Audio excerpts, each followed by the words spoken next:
So thank you very much. We had a busy day today. The king just left, and we've had a great discussion, terrific discussion concerning Gaza and everything else.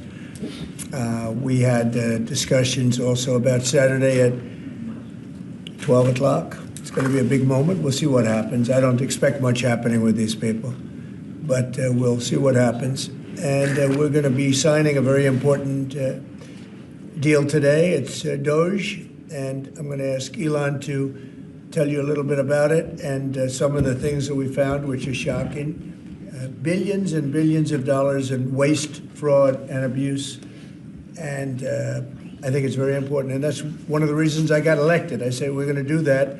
Nobody had any idea it was that bad, that sick, and that corrupt. And it seems hard to believe that judges want to try and stop us from looking for corruption, especially when we found hundreds of millions of dollars worth, much more than that, in just a short period of time. And we want to weed out the corruption. And it seems hard to believe that a judge could say, we don't want you to do that. Well, so maybe we have to look at the judges, because that's a very serious, I think it's a very serious violation. I'll ask Elon Musk to say a few words, and we'll take some questions. Elon, go ahead. Sure. So at a high level, if you say what is the goal of Doge, and I think a significant part of the presidency is to restore democracy. This may seem like, well, aren't we in a democracy? Well, if you don't have a feedback loop, okay, X, we would have to, if you sorry. Tell you, gravitas can be difficult sometimes. If there's not a good feedback loop from the people to the government, and if you have rule of the bureaucrat, if the bureaucracy is in charge, and then what meaning does democracy actually have? If the people cannot vote and have their will be decided by their elected representatives in the form of the president and the Senate and the House, then we don't live in a democracy, we live in a bureaucracy. So it's incredibly important that we close that feedback loop, we fix that feedback loop, and that the public's elected representatives, the president, the House, and the Senate, decide what happens, as opposed to a large, unelected bureaucracy. This is not to say that there are good people who are in the federal bureaucracy, but you can't have an autonomous federal bureaucracy. You have to have one that is responsive to the people. That's the whole point of a democracy. And if you looked at if you looked at the founders today and said, what do you think of the way things have turned out? Well, we have this unelected, fourth unconstitutional branch of government, which is the bureaucracy, which has, in a lot of ways, currently more power than any elected representative. And this is not something that people want. And it does not match the will of the people. So it's just something we've got to fix. And then we've also got to address the deficit. So we've got a $2 trillion deficit, and if we don't do something about this deficit, the country's going bankrupt. I mean, it's really astounding that the interest payments alone on the national debt exceed the Defense Department budget, which is shocking, because we spend a lot of money on defense. But if that just keeps going, we're essentially going to bankrupt the country. So what I really want to say is, like, it's not optional for us to reduce the federal expenses. It's essential. It's essential for America to remain solvent as a country, and it's essential for America to have the resources necessary to provide things to its citizens and not simply be servicing vast amounts of debt. And also, could you mention some of the things that your team has found, some of the crazy numbers, including the woman that walked away with about $30 million, right, etc.? Well, we do find it sort of rather odd that there are quite a few people in the bureaucracy who have ostensibly a salary of a few $100,000, but somehow manage to accrue tens of millions of dollars in net worth while they are in that position, which is, what happened at USAID. We're just curious as to where it came from. Maybe they're very good at investing, in which case we should take their investment advice, perhaps. But just there seems to be mysteriously they get wealthy. We don't know why. Where does it come from? And I think the reality is that they're getting wealthy at the taxpayer expense. That's the honest truth of it. So, we're looking at, if you look at, say Treasury, for example, basic controls that should be in place, that are in place in any company, such as making sure that any given payment has a payment categorization code, that there is a comment field that describes the payment, and that if a payment is on the do not pay list, that you don't actually pay it. None of those things are true currently. So the reason that departments can't pass audits is because the payments don't have a categorization code. It's like just a massive number of blank checks just flying out the building. So you can't reconcile blank checks. You've got comment fields that are also blank, so you don't know why the payment was made. And then we've got this truly absurd, a do not pay list, which can take up to a year for an organization to get on a do not pay list. And this, we're talking about terrorist organizations, we're talking about known fraudsters, known aspects of waste, known things that do not match any congressional appropriation, can take up to a year to get on the list, and even once on the list is not used. It's mind-blowing. So what we're talking about here, we're really just talking about adding common sense controls that should be present, that haven't been present. So you say, like, well, how could such a thing arise? That seems crazy. When you understand that really everything is geared towards complaint minimization, so then you understand the motivations.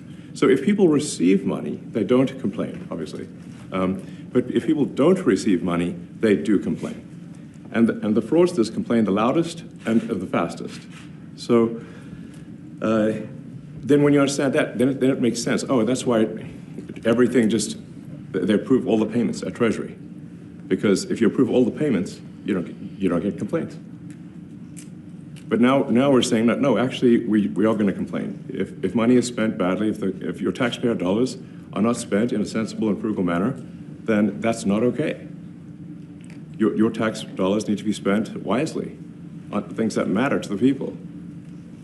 I mean, these things, like, it's just common sense. It's not draconian or radical, I think. It's really just saying, let's look at each of these expenditures and say, is this actually in the best interest of the people?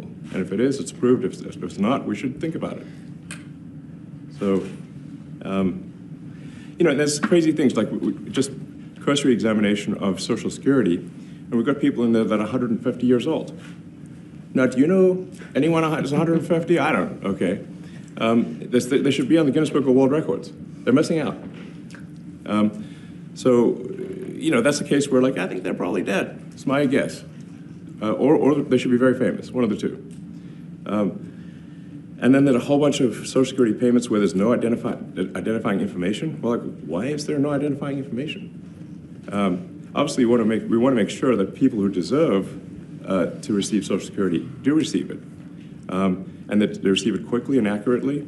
I'll tell you another crazy thing. So, one of the things is, like, we are trying to sort of right-size the federal bureaucracy, just make sure that this. Obviously, there need to be a lot of people working for the federal government, but not as many as currently.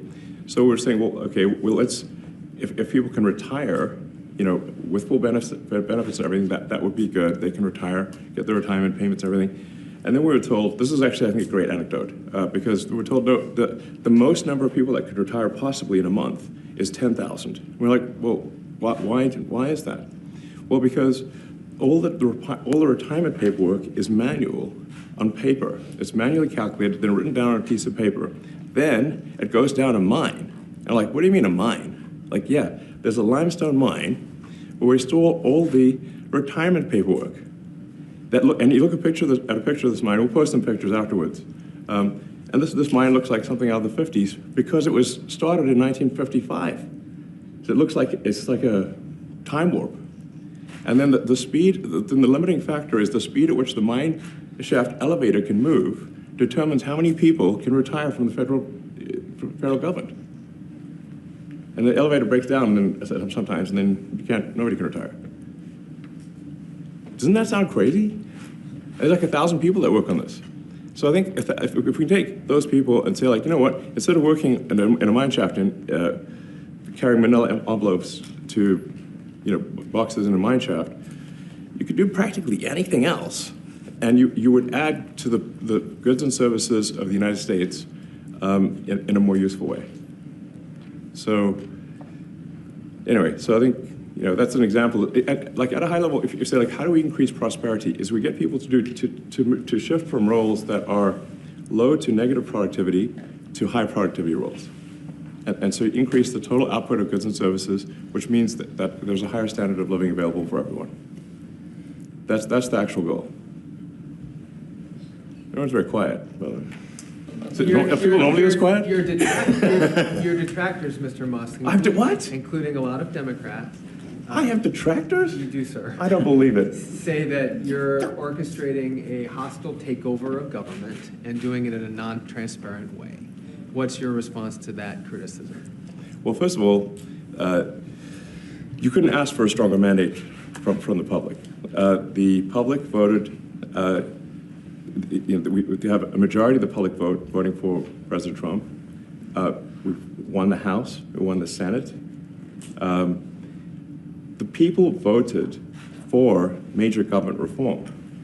There should be no doubt about that. That was on the campaign. The president spoke about that at every rally. The people voted for major government reform, and that's what people are going to get. They're going to get what they voted for. And a lot of times, people that don't get what they voted for, but in this presidency, they are going to get what they voted for. And that's what democracy is all about. Mr. Musk, the White House says that you will identify and excuse yourself from any conflicts of interest that you may have. Does that mean that you are, in effect, policing yourself? What are the checks and balances that are in place to ensure that there is accountability and transparency? Well, we actually are trying to be as transparent as possible. In fact, we post our actions to the Doge handle on X and to the Doge website. So all of our actions are maximally transparent. In fact, I don't think there's been, I don't know of a case where an organization has been more transparent than the Doge organization. So, the kind of things we're doing are, I think, very, very simple and basic. They're not, what I mentioned, for example, about Treasury, just making sure that payments that go out, taxpayer money that goes out, is categorized correctly, that the payment is explained, that organizations on the do not pay list, which takes a lot to get there, that actually are not paid, which currently they are paid. These are not individual judgment decisions. These are about simply having sensible checks and balances in the system itself to ensure that taxpayer money is spent well. So it's got nothing to do with, like, say, a contract for some company of mine at all. But if there is a conflict of interest when it comes to you yourself, for instance, you've received billions of dollars in federal contracts when it comes to the Pentagon, for instance, which the president, I know, has directed you to look into. Yeah. Are you policing yourself in that? Is there any sort of accountability check and balance in place that would provide any transparency for the American people? Well, all of our actions are fully public. So if you see anything, you say, like, wait a second, hey, Elon, that seems like maybe that's, there's a conflict there. It's not like people are going to be shy about saying that. They'll say it immediately. Including you yourself. Yes. But transparency is what builds trust, not simply somebody asserting trust. So not somebody saying they're trustworthy, but transparency, so you can see everything that's going on. And then you can see, am I doing something that benefits one of my companies or not? It's totally obvious. And if we thought that, we would not let him do that segment or look in that area. If we thought there was a lack of transparency or a conflict of interest. And we watched that also. He's a big businessman. He's a successful guy. That's why we want him doing this. We don't want an unsuccessful guy doing this. Now, one thing also that Elon hasn't really mentioned are the groups of people that are getting some of these payments. They're ridiculous. And we're talking about billions of dollars that we've already found. We found fraud and abuse. I would say those two words as opposed to the third word that I usually use, but in this case, fraud and abuse. It's abusive because most of these things are virtually made up, or certainly money shouldn't be sent to them. And you know what I'm talking about. It's crazy. So, but we're talking about tens of billions of dollars that we've already found. And now a judge who's an activist judge wants to try and stop us from doing this. Why? Why would they want to do that? I campaigned on this. I campaigned on the fact that I said government is corrupt. And it is very corrupt. It's very, very, it's also foolish. As an example, a man has a contract for 3 months and the contract ends, but they keep paying him for the next 20 years, because nobody ends a contract. You get a lot of that. You have a contract that's a 3-month contract. Now, normally, if you're in a small, in all fairness, it's the size of this thing is so big. Yeah. But if you have a contract and you're in a regular business, you end the contract in 3 months. It's a consultant. Here's a contract for 3 months, but it goes on for 20 years. And the guy doesn't say that he got money for 20 years, They don't say it. They just keep getting checks month after month. And you have various things like that, and even much worse than that, actually, much worse. And I guess you call that incompetence, maybe. Yeah. It could be corruption. It could be a deal's made on both sides, where the guy gets some money, he kicks. I think there's a lot of kickback here. I see a lot of kickback here. There's a lot of kickbacks. A tremendous kickback, because nobody could be so stupid to give out some of these contracts. Yes. So he has to get a kickback. So that's what I got elected for, that and borders and military and a lot of things, but this is a big part of it. And I hope that the court system is going to allow us to do what we have to do. We got elected to among other things, find all of this fraud, abuse, all of this horrible stuff going on. And we've already found billions of dollars, not like a little bit, billions, many billions of dollars. And when you get down to it, it's going to be probably close to $1 trillion. It could be close to $1 trillion that we're going to find. That will have quite an impact on the budget. And you'll go to a judge where they handpick a judge, and he has certain leanings. I'm not knocking anybody for that, but he has certain leanings. And he wants us to stop looking. How do you stop looking? I mean, we've already found it. We have a case in New York where a hotel has paid $59 million, $59 million because it's housing migrants, illegal migrants, all illegal, I believe. And they were being paid twice the normal room rate at 100% occupancy. Unbelievable. So it's a racket. Mr. Musk, can I ask you a question? You Well, said if I may sort of just going for the president's comments, at a high level, you say, what are the two ingredients that are really necessary in order to cut the budget deficit in half from 2 trillion to 1 trillion? And it's really two things: competence and caring. And if you add competence and caring, you'll cut the budget deficit in half. And I fully expect to be scrutinized and get a daily proctology exam, basically. Might as well just camp out there. So it's not like I think I can get away with something. I'll be scrutinized nonstop. But with the support of the president, we can cut the budget deficit in half from 2 trillion to 1, and then with deregulation, because there's a lot of sort of regulations that don't ultimately serve the public good. We need to free the builders of America to build, and if we do that, that means I think we can get the economic growth to be maybe 3-4%, maybe 5%, and that means if you can get $1 trillion of economic growth and you can cut the budget deficit by $1 trillion, between now and next year, there is no inflation. There's no inflation in 26. And if the government is not borrowing as much, it means that interest costs decline. So the mortgage, their car payment, their credit card bills, anything, their student debt, the monthly payments drop. That's a fantastic scenario for the average American. I mean, imagine they're going down the grocery aisle and the prices from one year to the next are the same, and their mortgage, all their debt payments dropped. How great is that for the average American? We had That's no what we're idea. We had no idea we were going to find this much, and it's open. It's not like complicated. It's not that simple stuff. complicated. It's a like lot of work. Yeah. You can't believe it. A lot of work. A lot of smart people involved. Very, very smart people. But you're talking about anywhere maybe $500 billion. It's crazy the kind of numbers you're talking really crazy. about. Normally when you're looking at something, you'll find you're looking for 1 out of 100. Here, you're almost reversing it. You look for one that's good.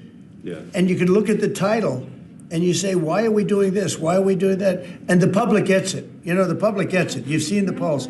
The public is saying, why are we paying all this money? This for years, this has gone on. Mr. Musk, President you Trump, said the Senator, Yeah, go ahead. Wait, go ahead. Senator Rand Paul today said that DOJ cuts will ultimately need a vote in Congress. Do you agree with that? Is that the I plan? really don't know. I know this. We're finding tremendous fraud and tremendous abuse. If I need a vote of Congress to find fraud and abuse, it's fine with me. I think we'll get the vote, although there'll be some people that wouldn't vote. And how could a judge want to hold us back from finding all of this fraud and finding all of this incompetence? Why would that happen? Why would even Congress want to do that? Now, Congress, if we do need a vote, I think we'd get a very easy vote because we have a track record now. We've already found billions of dollars of abuse, incompetence, and corruption. A lot of corruption. If a judge does block one of your policies, part of your agenda, will you abide by that ruling? Will you comply Well, I with that always order? abide by the courts, and then I'll have to appeal it. But then what he's done is he slowed down the momentum. And it gives crooked people more time to cover up the books. You know, if a person's crooked and they get caught, other people see that, and all of a sudden it becomes harder later on. So, yeah, the answer is I always abide by the courts, always abide by them, and will appeal. But appeals take a long time, and I would hope that a judge, if you go into a judge and you show him, here's a corrupt situation, we have a check to be sent, but we found it to be corrupt. Do you want us to send this corrupt check to a person, or do you want us not to give it and give it back to the taxpayer? I would hope a judge would say, don't send it, give it back to the taxpayer. Yeah, if I can add to that, what we're finding is that a bunch of the fraud is not even going to Americans. So I think we can all agree that if there's going to be fraud, it should at least go to Americans. But a bunch of the fraud rings that are operating in the United States and taking advantage of the federal government, especially in the entitlements programs, are actually foreign fraud rings. They're operating in other countries and actually exporting money to other countries. We should stop that. Mr. Musk, And this is big numbers. We're talking about $100 to $200 billion a year. Sure. Serious money. Mr. Musk, you said on X that an example of the fraud that you have cited was $50 million of condoms was sent to Gaza. But after fact check this, apparently Gaza in Mozambique, and the program was to protect them against HIV. So can you correct the statements? It wasn't sent to Hamas actually. It was sent to Mozambique, which makes sense why condoms was sent there. Yeah. And how can we make sure that all the statements that you said were correct, so we can trust what you say? Well, first of all, some of the things that I say will be incorrect and should be corrected. So nobody's going to bat 1,000. I mean, we will make mistakes, but we'll act quickly to correct any mistakes. I'm not sure we should be sending $50 million worth of condoms to anywhere, frankly. I'm not sure that's something Americans would be really excited about. And that is really an enormous number of condoms, if you think about it.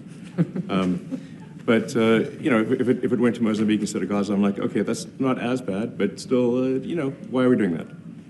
Mr. Musk, can you talk a little bit about how closely you're working with agency heads as you're directing these cuts? Do they have how much input do agency heads have when you're making these decisions?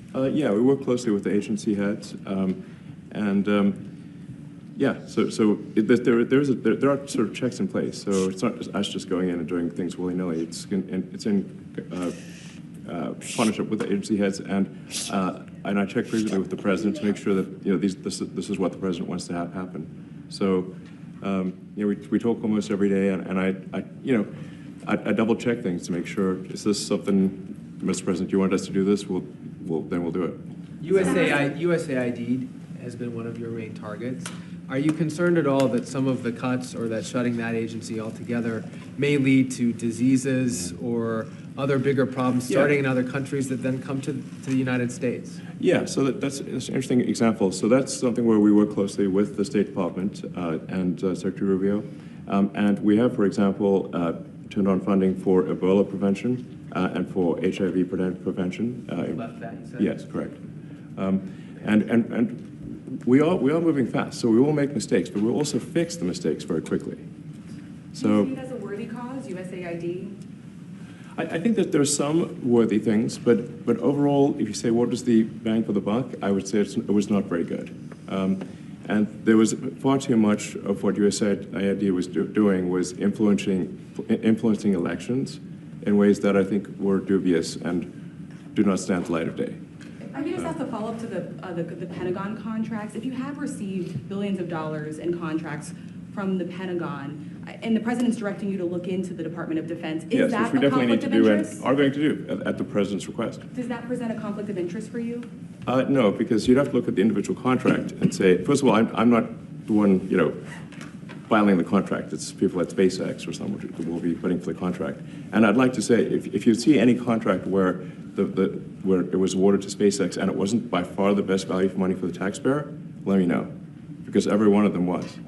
The president said the other day that you might look at treasuries. Could you explain that a little bit? What kind of fraud, and that question goes to both of you, what kind of fraud are you expecting to see or do you see right now in U.S. treasuries? Yeah, I think you mean the Treasury Department as opposed to Treasury bills, or. You also referenced treasuries on Air Force One the other night. Go ahead. Well, as I mentioned earlier, really the first order of business is to make sure we're actually collecting. Sorry for this. I thought my son might enjoy this, but he's sticking his fingers in my ears and stuff. So it's a bit hard to hear sometimes. Hey, stop that. No, the stuff we're doing with the Treasury Department is so basic that you can't believe it doesn't exist already. So for example, like I mentioned, just making sure that when a payment goes out, it has to have a payment categorization code. It's like, what type of payment is this? You can't just leave the field blank. Currently, many payments, the field is left blank. And you have to describe what's the payment for, some basic rationalization. That also is left blank. So this is why, the Pentagon, when's the last time the Pentagon passed an audit? I mean, a decade ago, maybe? Ever? Really? And we want to just, in order to actually pass audits, you have to have financial information that allows you to trace the payments. And once in a while, the Treasury has to pause payments if it thinks the payment is going to a fraudulent organization. If a company or an organization is on a do not pay list, we should not pay it. I'm sure you would agree. Like, if it's quite hard to get on that payment, the do not pay list, it means that this is someone that is just, it's like dead people, terrorists, known fraudsters, that kind of thing. We should not pay them. But currently we do, which is crazy. We should stop that. Many transactions. And by the way, hundreds, thousands of transactions like that. We have a big team. And for the sake of the country, I hope that the person that's in charge and the other people that report to me that are in charge are allowed to do the right thing, namely make sure everything's honest, legitimate, and competent. But we're looking at just, when you look at USAID, that's one. We're going to look at the military. We're going to look at education. They're much bigger areas.